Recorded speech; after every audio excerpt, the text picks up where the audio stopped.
I still remember the day my husband was buried. The sky was overcast, not with clouds, but with the cold stares of the very people who claimed to be family. His brothers stood stone-faced, whispering behind my back, while I clutched a folded flag. And the last photo we ever took together, no one offered me a ride home. No one offered food. No one even asked if I was okay. That night, after I walked back alone to the house we had built together, I found the locks changed. A cardboard box with a few of my clothes was sitting on the porch like a cruel joke. My heart pounded as I knocked on the door, pleading for someone to explain. His sister opened it, eyes narrowed. "You're not welcome here anymore? This house belongs to our blood, not a stray like you." Those words stung harder than the funeral itself. I stood there, frozen, while they turned off the porch light and left me in the dark. With nowhere to go, I slept in my car, clutching the only thing I had left, my marriage certificate. The following weeks were a blur of court visits and rejection. Every lawyer I approached looked at me like I was a fool. "Did he leave a will?" they asked. I didn't have one. My husband had always said he'd get around to it. We never thought time would betray us. His family claimed everything his. Savings, the car, even his clothes. I watched from a distance as they held garage sales with his things, laughing like hyenas. It wasn't just about losing my home, it was about being erased. They called me a gold digger, a mistake, even though I stood beside him through his cancer treatments, working 2 jobs while they vacationed. One evening, as I ate instant noodles in a shelter, I saw them on social media posting selfies in the backyard I once mowed every Sunday. Something inside me cracked, not from sadness, but from a strange, burning calm. I knew then that if no one was going to fight for me, I would fight for myself. I started with the paperwork. I dug through every file I could find, tracing bank statements, property taxes, marriage records. Every night I read about inheritance laws. I watched free legal videos until my eyes burned. I even found an online support group of widows who had faced the same betrayal. One of them introduced me to a nonprofit legal aid center. And that's where I met Maya, the attorney who would change everything. She listened not just with her ears, but with her heart. After reviewing everything, she leaned back in her chair and said, "They made a big mistake." Apparently, the house had been purchased entirely in my husband's name before he even reunited with his estranged family. And under spousal rights, I had legal grounds not just to challenge, but to reclaim the property. "It'll take time," she warned, "but we'll get them." That night, for the first time since his death, I cried tears of hope instead of pain. The court battle was brutal. His siblings came armed with lies, fake documents, even forged letters claiming he intended to sign the house over to them. But I had facts. I had receipts. I had hospital bills with my name, proof of cohabitation, and even a voice recording of my husband thanking me for taking care of the home while he was ill. They tried to paint me as the villain, but each time they did, Maya countered with something stronger. I could see the cracks forming in their facade. Their smug grins started to waver. Eventually, the judge ordered a full property review and an audit of all transactions. It turned out they had withdrawn money from his account illegally days after his death. Not only did the judge side with me on the house, but he also charged them with fraud. As the gavel fell, I looked across the courtroom and saw their faces turn white. They weren't just losing a house, they were losing everything they used to destroy me. Winning the case wasn't the end, it was just the beginning. The house was in ruins. They had let it rot. Broken windows, stolen appliances, trash in the backyard.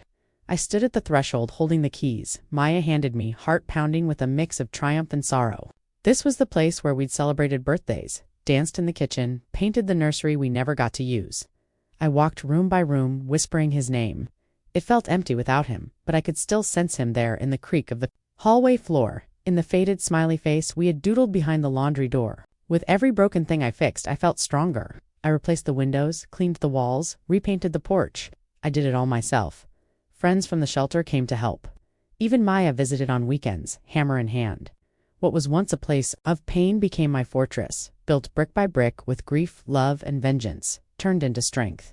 Word got out fast. Neighbors started waving again. One even apologized for not standing up for me when I was thrown out. Slowly, the gossip shifted. I wasn't the discarded widow anymore. I was the woman who stood back up. Meanwhile, his siblings were scrambling. Without the house, they were stuck paying legal fines and had no access to his remaining funds. Their reputations tanked one by one. I heard they lost jobs. People saw through the facade. The very woman they called a nobody now owned the home they fought over like vultures. And I didn't stop there. I used the compensation from the fraud case to open a grief recovery center in my husband's name. It was located on the same street they had once driven me past, sneering. Every time they walked by, they had to see his name not. There's etched in gold. I didn't need revenge. I had legacy. On the anniversary of his death, I hosted a small gathering at the house. The walls were covered in photos of us, of the journey, of the court battle, of the shelter, of the rebuild. People from all corners of my life came.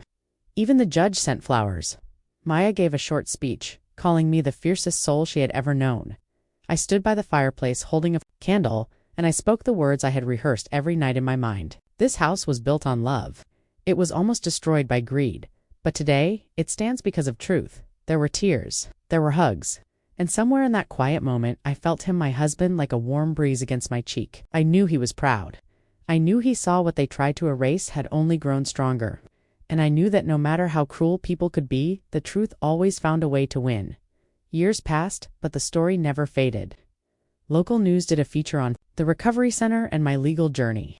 Women wrote to me from across the country, saying my story gave them courage to fight back.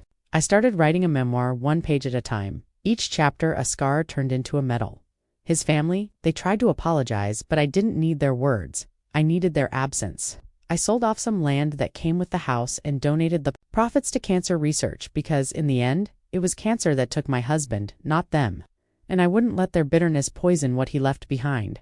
I traveled to places we dreamed of seeing together. I carried a piece of him in a locket everywhere I went, and with each sunrise I whispered, "We made it." They kicked me out, thinking I'd vanish, but I rose, reclaimed, and rebuilt.